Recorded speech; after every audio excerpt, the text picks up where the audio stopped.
everyone, Namaste. It's Dr. Shruti. I'm healer and therapist, and I help people, especially divorced and separated women, to heal the emotional wounds, to recover emotional abuse done by any kind of toxic relationships. तो अगर आप एक working women हैं जो divorce या separated हैं, life में बहुत अच्छा कर रही हैं, लेकिन कहीं ना कहीं जो भी पास्ट में हुआ है उस टॉक्सिक रिलेशनशिप की वजह से वो वुंड्स आज भी उतने ही हरे हैं और उनको आप हील करना चाहती हैं, लाइफ में दोबारा थ्राइव करना चाहती हैं, तो डिस्क्रिप्शन बॉक्स में लिंक दिया हुआ है। आप मेरे साथ या मेरे टीम मेंबर्स के साथ एक फ्री कॉल बुक कर सकती हैं। तो चलिए स्टार्ट करते हैं आज की केस स्टडी। और आज की जो केस स्टडी है वो मदर और सन, माँ और बेटे के बीच की एक रिलेशनशिप को लेकर है, एक कर्मा को लेकर के है। और अगर हम देखा जाए कि एक मदर का जो सबसे बड़ा कर्मा होता है जो उसके बेटे के साथ जुड़ा हुआ होता है वो वरी का होता है, स्ट्रेस का होता है। मैंने दुनिया की ऐसी कोई माँ नहीं देखी जिसे अपने बेटे के लिए स्ट्रेस, टेंशन या वरी नहीं होती हो, चाहे वो बेटा कितना भी काबिल हो, कितना भी टैलेंटेड हो, लेकिन एक माँ को हर वक्त अपने बेटे की चिंता लगी रहती है अगर वो एक टॉक्सिक मदर नहीं है।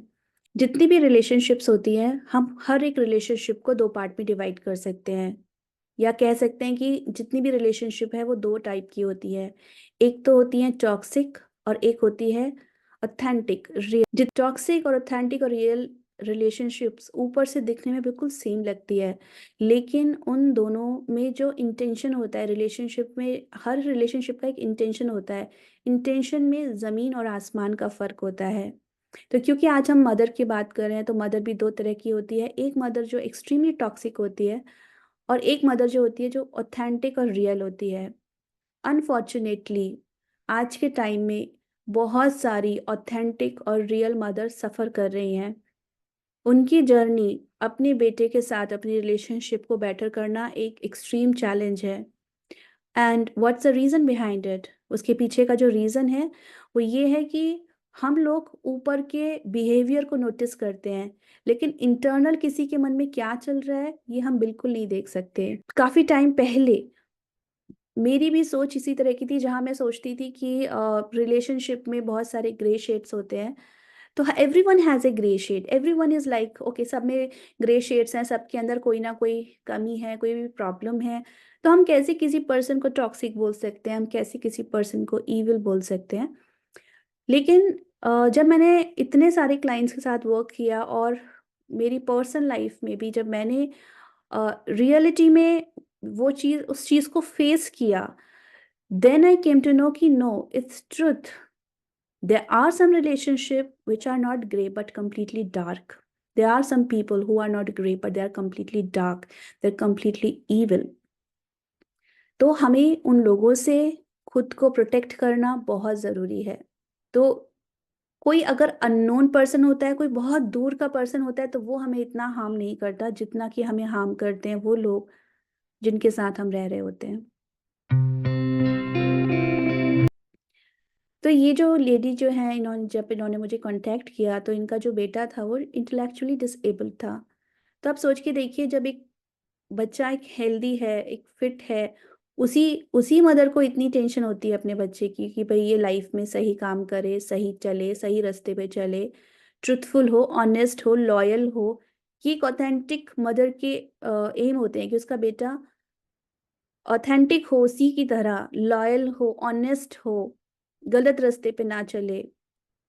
जबकि एक टॉक्सिक मदर, जैसे मैंने बताया, उसका एक ही एम होता है कि बस मेरा बेटा मेरे साथ रहे, मेरे पास में रहे, बस मेरा बेटा चाहे गलत काम करे, सिंफुल काम करे, लेकिन मेरे बुढ़ापे में मेरे साथ रहना चाहिए, ताकि यू नो उसकी ओल्ड एज आराम से निकल सके, चाहे वो बेटा कितना भी पाप करे। तो वो एक टॉक्सिक मदर खुद भी बहुत पाप करती है, अपने बेटे के भी जितना बेटा भी पाप करता है उस पर भी वो चादर ढकती जाती है। ठीक है, तो उसका केस बिल्कुल डिफरेंट होता है, लेकिन एक ऑथेंटिक मदर कभी भी इस तरह से नहीं करती है। वो खुद भी सही रास्ते पर चलती है और उसकी यही सबसे डीपेस्ट डिजायर होती है कि उसके बच्चे भी सही रास्ते पर चलें। तो यहाँ जो मैंने बताया, ये लेडी थी, इसका जो बेटा है वो इंटेलेक्चुअली डिसेबल्ड था। तो उसकी टेंशन तो आप सोच लीजिए कि किस नेक्स्ट लेवल पर होगी। और because of that stress, because of that tension, उसकी डे टू डे लाइफ बहुत ही चैलेंजिंग हो गई थी। और आप इमेजिन करिए कि अगर ऐसा कोई पर्सन है जिसका बेटा एक ऐसी मदर है, वो कितनी ओवरबर्डन होगी अगर उसका बेटा इंटेलेक्चुअली डिसेबल्ड है, प्लस अगर उसका हस्बैंड भी टॉक्सिक हो, यानी हस्बैंड कोऑपरेटिव नहीं है, और अगर वो भी वहाँ पे टॉक्सिसिटी है, तो आप सोच भी नहीं सकते कि अकेले सिंगल हैंडेड ये सब चीज़ें हैंडल करना कितना ज़्यादा डिफिकल्ट होता है। तो वो ये चीज़ जानना चाहती थी कि क्यों मैंने ऐसे, क्या मेरा पास्ट लाइफ में मैंने ऐसे कर्म किए हैं जिसकी वजह से मेरे लाइफ में एक ऐसा सिचुएशन आया, मेरा बेटा इंटेलेक्चुअली डिसेबल्ड क्यों, ऐसा किस वजह से हुआ है, ये उनका क्वेश्चन था। और इसी क्वेश्चन को सॉल्व करने के लिए, इसी मिस्ट्री को जानने के लिए हमने ये सेशन किया था। तो ये जो लेडी थी, ये इस प्रेजेंट लाइफ में हिंदू हैं और राधा कृष्ण में इनका बहुत ज़्यादा क्या बोला जाए, डिवोशन है। अपने घर में भी उन्होंने बहुत सुंदर मंदिर बना के रखा हुआ था, तो राधा कृष्ण की ये बहुत ज़्यादा पूजा करती थी, उन्हें बहुत मानती थी। तो जब इनका जैसे ही इनका फर्स्ट सीन ओपन हुआ, बहुत इजीली ये मतलब स्लिप हो गई पास्ट लाइफ मेमोरीज में। और जब वो सीन सामने आया, तो वो सबसे पहले, क्योंकि वो एक डिवोटी थी, तो पहला फोकस उसका यही था घर में ना, कि पहले मुझे घर दिख रहा है मेरा, तो मैं पहले भगवान के दर्शन करूं। तो वो अपने घर में ढूंढने लगी, कहाँ है मंदिर, कहाँ है मंदिर, वो ऐसे विजन्स में सामने रूम्स में देखने लगी। तो वो बहुत घबरा के मुझे बोली कि मैम, मुझे तो दिख ही नहीं रहे भगवान, मेरे घर के भगवान मेरे मंदिर में, मेरा मंदिर कहाँ है, मेरे घर में कहाँ है। तो मैंने कहा देखो मिलेगा कहीं, आप जाओ आगे बढ़ो, मैंने इंस्ट्रक्शन दिए उन्हें। तो उन्होंने कहा नहीं, मंदिर तो कुछ नहीं दिख रहा है, दीवार के अंदर आले टाइप से कुछ बने हुए हैं, आले आई थिंक, आप अगर समझ पा रहे हो, जो दीवार के अंदर ऐसे अलमारी सी, क्या बोलेंगे exactly, I don't know the right word.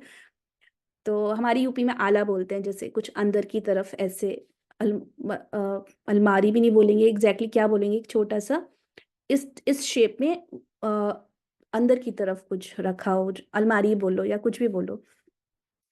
तो फिर मुझे थोड़ा सा डाउट हुआ, क्योंकि जब बात कर रहे थे मंदिर की और वो अंदर, तो वो किसी और दूसरे रिलीजन के फेथ को दिखा रहा था। फिर मैंने उनको पूछा कि आपका नाम क्या है इस लाइफ में, तो इमीडिएट उनके मुंह से निकला मेरा नाम रेशमा है। और फिर उन्होंने अपना ड्रेसअप देखा, तो खुद ही उन्होंने बोला कि मैम, मैं तो मुस्लिम हूँ, पर मैं मुस्लिम कैसे हो सकती हूँ, क्योंकि ऐसा होता है कि हमारा इस जन्म में जो फेथ है वो इतना स्ट्रांग होता है कि इसीलिए कहते हैं पास्ट लाइफ रिग्रेशन के लिए या किसी भी डीप स्पिरिचुअल प्रैक्टिस में आप जा रहे हैं, तो आपको बहुत ओपन माइंड होना पड़ेगा। क्योंकि रिलीजन होना, रिलीजियस होना एक अलग बात होती है, और एक स्पिरिचुअल होना कंप्लीटली डिफरेंट बात होती है। तो अलग अलग धर्म, हाँ, एक सोल जो होती है वो अलग अलग धर्मों में जन्म लेती है, अलग अलग रिलीजन में जन्म लेती है। तो जो भी रिलीजन में आपने जन्म लिया है, आपने जिस जन्म में जिसकी पूजा करी है, उस जन्म में भगवान के जिस रूप को, जिस एनर्जी से आप कनेक्ट हुए हो, वो एनर्जी हमेशा आपको इस प्रेजेंट लाइफ में भी आके प्रोटेक्ट करती है। तो खैर जो भी था, वो बड़ी शॉक्ड थी, शुरू के सीन में तो बहुत शॉक थी, और उन्हें बड़ा मुश्किल हुआ इस चीज़ को एक्सेप्ट करने के लिए, but then she has accepted. फिर उन्होंने कहा कि मैम, बाकी फैमिली मेम्बर्स को भी उन्होंने देखा, तो वहाँ पे जो मतलब सेम फैमिली थी उनकी, सेम फैमिली दोबारा इस जन्म में आई है, पूरी फैमिली हिंदू बन के। तो हमने उस चीज़ को एक्सप्लोर किया कि आपका बेटा, तो उन्होंने देखा हाँ वही बेटा है, और वो काफ़ी बड़ा था उस, अभी तो मतलब प्रेजेंट लाइफ में जब उन्होंने सेशन लिया तो बेटा शायद 8-10 साल का था, लेकिन जब उन्होंने पास्ट लाइफ में उसको देखा तो तकरीबन 20-21 साल का लड़का था। तो उसने कहा कि मेरे बेटे का ना बिल्कुल भी मन नहीं लगता घर में, और वो हर समय दरगाह जाता रहता है, और वो हर जगह दरगाह जाता है, तो मुझे इतना स्ट्रेस और टेंशन होता है, मुझे लगता है कि ये पता नहीं क्यों दरगाह जा रहा है, इसको तो कहीं ऐसा ना हो कि ये बस वहीं का होके रह जाए और ये शादी ना करे, कुछ ना करे। तो इस वजह से वो बहुत ज़्यादा स्ट्रेस और टेंशन में रहती थी। तो ये बेटा बार बार दरगाह जा रहा था वहीं, और जो उनका स्ट्रेस था, जो उनकी वरी थी, वही हुआ। एक दिन बेटा आया और उसने साफ कह दिया कि मुझे शादी वगैरह में कोई इंटरेस्ट नहीं है, मैं दरगाह में ही रहूंगा, और मैं वहाँ अपनी जो भी सेवा है या जो भी है मैं वहाँ पे करूँगा। और वो बेटा चला गया। बेटे के जाने के बाद इस माँ की स्ट्रेस, टेंशन और वरी में बहुत हालत खराब हो गई। उसे लगा कि अब क्या होगा, अब क्या होगा, मेरे बेटे की ज़िंदगी कैसे निकलेगी, कैसे निकलेगी। बहुत वरी में उन्होंने अपना जीवन जिया, क्योंकि बेटा दोबारा नहीं आया घर में। और जब वो वरी करती रही, और जब वो लास्ट मोमेंट आया, जब उनके जाने का टाइम आया, उस टाइम में भी वो बहुत वरीड थी, और उस वरी के इमोशन में ही उनकी डेथ हुई, उनकी सोल बाहर आई। सोल बाहर आने के बाद फिर मैंने उनको बोला, आप अपने बेटे को भी देखिए, उसे कैसा लग रहा है। तो वो जो बेटा भी था, वो दरगाह में पूरी तरह से मन नहीं लगा पा रहा था। जो उसका, अब उसने दरगाह ज्वाइन करी थी, वहां पे तो उसका कुछ होगा स्पिरिचुअल एम, लेकिन वो मदर की वरी इतनी ज्यादा थी कि उसका भी मन विचलित होता था वहां पर। और जब वो, उसकी भी जब डेथ हुई, तो वो भी बहुत गिल्ट की इमोशन में उसकी डेथ हुई, बिकॉज कहीं ना कहीं उसको ये बात, उसने अपने मन में उसके अंदर बैठ गई थी कि मेरी मदर हैप्पी नहीं है, मेरी मदर खुश नहीं है मेरे यहाँ आने की वजह से। तो वो बहुत दुखी था, मतलब जो उसका स्पिरिचुअल एम था वो उसको पूरा नहीं कर पा रहा था, वो बहुत दुखी था, उसकी भी गिल्ट में डेथ हुई। लेकिन उसकी गिल्ट में डेथ हुई, इसकी स्ट्रेस में डेथ हुई, पर इसका इस बात से क्या कनेक्शन है कि ये बेटा इंटेलेक्चुअली डिसेबल्ड है, ये मुझे समझ में नहीं आ रहा था। पास्ट लाइफ तो पूरी देख ली, तो फिर हमने वहाँ पे, फिर मैंने रिक्वेस्ट किया उनके गाइड्स को कि वो वहाँ पर आए और इस चीज़ की मिस्ट्री खोलें कि वो इस लाइफ में क्यों ऐसा है, ये दोनों माँ बेटे इस पर ऐसे क्यों आए हैं। तो जब मैं उन गाइड को कॉल कर रही थी, उनको इनवाइट कर रही थी एस्ट्रोलैंड में कि वो आकर के इस मिस्ट्री को ओपन करें, उसी टाइम में मुझे इतने सारे मैसेजेस मिलने शुरू हो गए।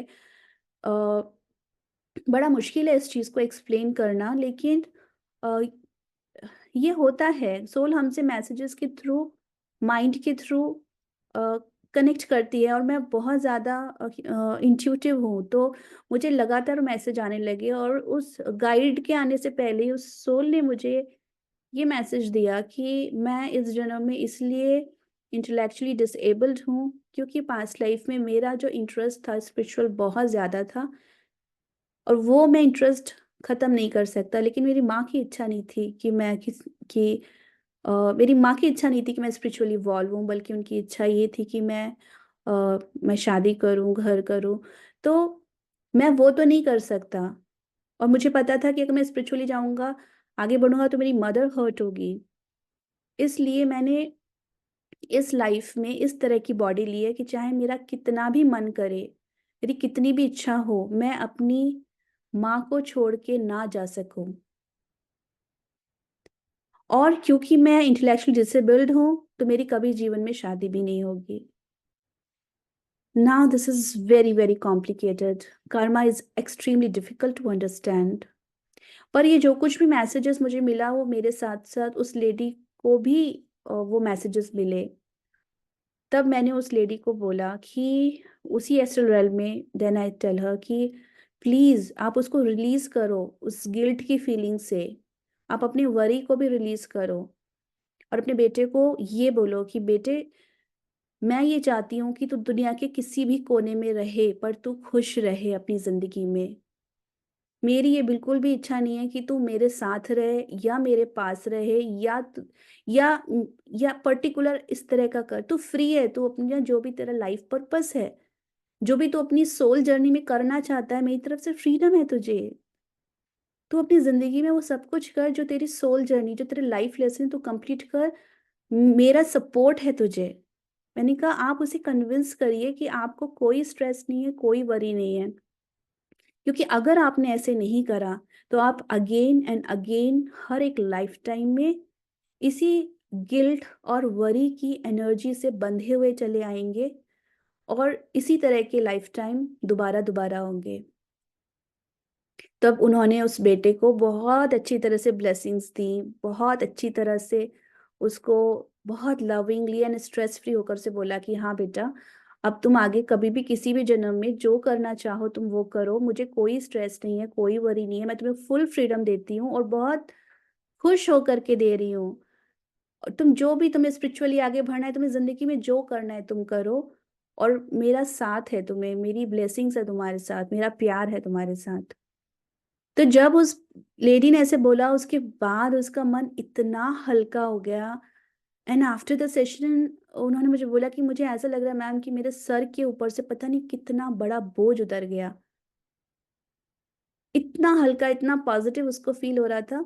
तो ऐसा नहीं है कि पास्ट लाइफ रिग्रेशन सेशन से उसका बेटा ठीक हो गया, वो नॉर्मल हो गया, ऐसा नहीं होता है। लेकिन जो भी नॉलेज हमें सेशन से मिलती है, जो भी हमारा एक्सपीरियंस होता है, जो भी हमें नॉलेज मिलती है, लाइफ लेसन्स के बारे में पता चलता है, अपनी सोल जर्नी के बारे में पता चलता है, उससे हमको रिलीफ मिलता है, उससे हमें हल्कापन महसूस होता है, उससे हम अपने अंदर लाइटनेस फील करते हैं। तो चलिए अब हम देखते हैं कि एक मदर के लिए क्या लाइफ लेसन्स हैं। आज की केस स्टडी से हम क्या सीख सकते हैं। सबसे पहले एक मदर की लाइफ में अपने बेटे को लेकर के या अपनी बेटी को लेकर के, जो भी हो, उसको लेकर के सबसे पहले उसे अपने वरी के इमोशन पर वर्क करना पड़ेगा। अपने वरी के इमोशन को रिलीज करना पड़ेगा। और वरी का जो इमोशन है वो तब रिलीज होगा जब आप अपनी सोच सही रखेंगे और अपने एक्शंस ठीक रखेंगे। तो सोच और एक्शंस सही रखने के बाद ही हम जो ब्लेसिंग अपने बच्चे को भेजते हैं वो उसको लगती है। तो सबसे पहली तो सोच आपको ये रखनी है कि कोई सोल अगर आपका बच्चा बन के आपके साथ आया है तो उसके साथ आपका कोई पूर्व जन्म का कार्मिक लेसन है, जिसमें हमेशा माँ और बच्चे का जो रिलेशनशिप होता है वो हमेशा इसलिए होता है कि उसे अपने बच्चे को हेल्प करना है, उसे कोऑपरेट करना है कि वो लाइफ में ग्रो हो सके, उसको हील होने में हेल्प करनी है। ये एक मदर का एक लाइफ लेसन है।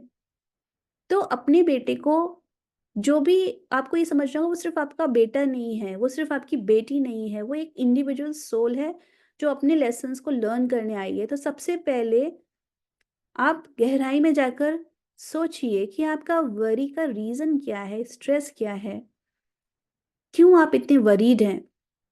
और जब आपको वो रीजन पता चल जाए तो आप फिर चेक करिए अपनी सोच को, अपने एक्शन को। मैं ये नहीं कहती कि वरी का, मैं कहती हूँ कि कोई नेगेटिव इमोशन खराब नहीं होता। हर एक नेगेटिव इमोशन एक इंडिकेटर है जहां आपको डीपर जाना होता है। तो आप डीपर जाकर सोचिए कि अगर आज आपको चिंता हो रही है अपने बेटे के लिए, अपनी बेटी के लिए, तो उस चिंता का कारण क्या है, उस पे आप चिंतन करिए। कहते हैं ना, चिंता तो चिता होती है, चिंतन करना अच्छा होता है। तो आप उस पर चिंतन करिए कि क्या रीजन है जिसकी वजह से आपको इतना स्ट्रेस और टेंशन हो रहा है, उस रीजन को फाइंड आउट करिए। और अब आप देखिए आप उसके लिए क्या कर सकती हैं, क्या बेस्ट कर सकती हैं। और जो भी आप बेस्ट कर सकती हैं अपने बेटे के लिए, अपनी बेटी के लिए, वो बेस्ट करिए।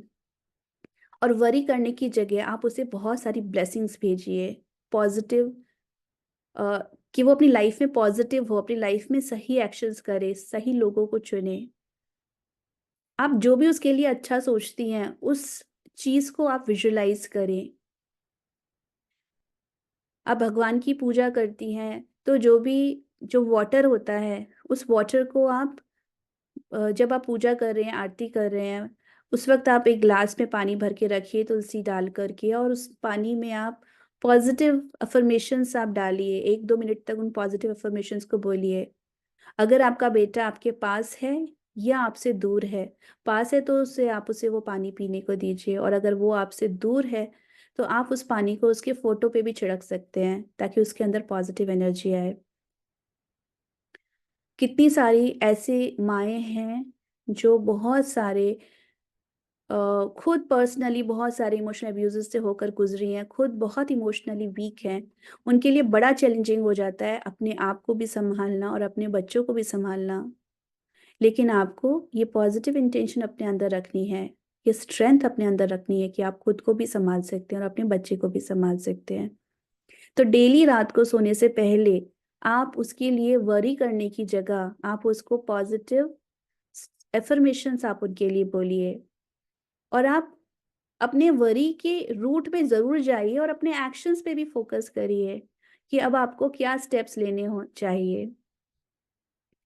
वो आपको गहराई में जानना पड़ेगा। अगर आपको लगता है कि आपका बच्चा एक ऐसे एटमॉस्फेयर में है जहां पर ऑलरेडी बहुत सारे टॉक्सिक लोग हैं, टेक सम एक्शन और अपने बच्चे को उससे दूर करिए।